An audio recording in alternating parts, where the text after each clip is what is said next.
आज मैं आपको हिंदी बितान में पार्ट 3 आलो आंधर पढ़ाने जा रही हूँ, जिसे आप ध्यानपूर्वक सुनेंगे। लेखिका है बेबी हालदार।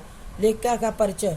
लेखिका बेबी हालदार का जन्म जम्मू कश्मीर के किसी स्थान पर हुआ, जहाँ सेना की नौकरी में उनके पिता तैनात थे। उनका जन्म संभवतः 1974 ईस्वी में हुआ। परिवार की आर्थिक दशा कमजोर होने के कारण 13 वर्ष की आयु में इनका विवाह दुगनी उम्र के व्यक्ति से कर दिया गया। इस कारण उन्हें 7वीं कक्षा में पढ़ाई छोड़नी पड़ी। 12-13 वर्षों के बाद पति की ज्यादतियों मीन्स कष्ट देने से वो परेशान होकर और 3 बच्चों सहित पति का घर छोड़कर दुर्गापुर से फरीदाबाद आ गई। कुछ समय बाद वे गुड़गांव चली आई और घरेलू नौकरानी के रूप में काम कर रही हैं। इनकी एकमात्र रचना है आलो आंधर। यह मूल रूप से बांग्ला भाषा में लिखी गई तथा बाद में इसका हिंदी अनुवाद किया गया। सारांश।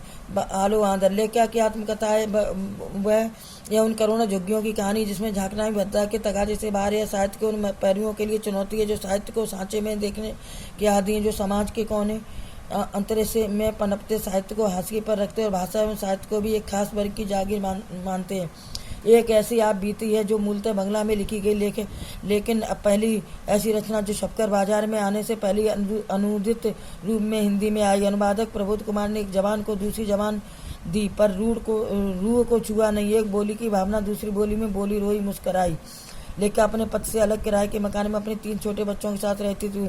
हर समय काम की तलाश रहती थी। वह सभी को अपने लिए काम ढूंढने के लिए कहती। शाम को जब वह घर वापस आती तो पड़ोस की औरतें काम के बारे में पूछती। काम न मिलने पर वे शांति देती थी। लेखिका की पहचान सुनील नामक व्यक्ति से थी। एक दिन उसने मकान मालिक से लेखिका को मिलवाया। मकान मालिक ने 800 रुपये महीने पर उसे रख लिया और घर की सफाई में खाना बनाने का काम दिया। उसने पहले काम कर रही महिला को हटा दिया। उस महिला ने लेखिका से भला बुरा कहा। लेखिका उस घर में रोज सवेरे आती तथा दोपहर तक सारा काम खत्म करके चली जाती। घर जाकर बच्चों को नहलाती व खिलाती। उसे बच्चों के भविष्य की चिंता थी। जिस मकान में वह रहती थी उसका किराया अधिक था। उसने कम सुविधाओं वाला नया मकान ले लिया। यहाँ के लोग उसके अकेले रहने पर तरह तरह की बातें बनाते थे। घर का खर्च चलाने के लिए वह काम चाहती थी। वह मकान मालिक से काम की नई जगह ढूंढने को कहती थी। उन बच्चों की पढ़ाई, घर के किराए, वे लोगों की बातों की भी चिंता थी। मालिक सज्जन थे। एक दिन उन्होंने लेखिका से पूछा कि घर जाकर क्या क्या करती हो। लेखिका की बात सुनकर उन्हें आश्चर्य हुआ।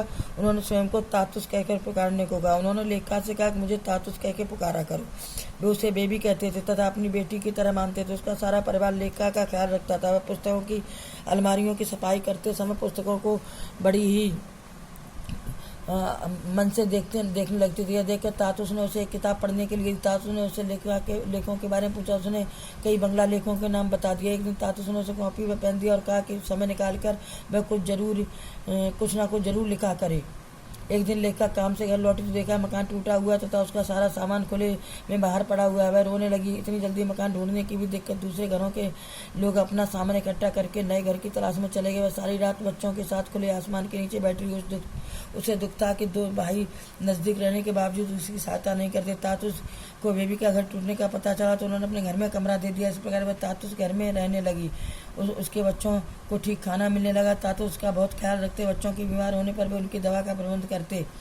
इस प्रकार तातुस ने उसके लड़के को खोजा तो उसे बेबी से मिलवाया। उस लड़के को दूसरी जगह काम दिलवाया। लेखिका सोचती तातुस पिछले जन्म में उसके बाबा रहे होंगे। तातुस उसे लिखने के लिए निरंतर प्रोत्साहित करते थे। उन्होंने अपने कई मित्रों के पास बेबी के लेखन के कुछ अंश भेज दिए थे।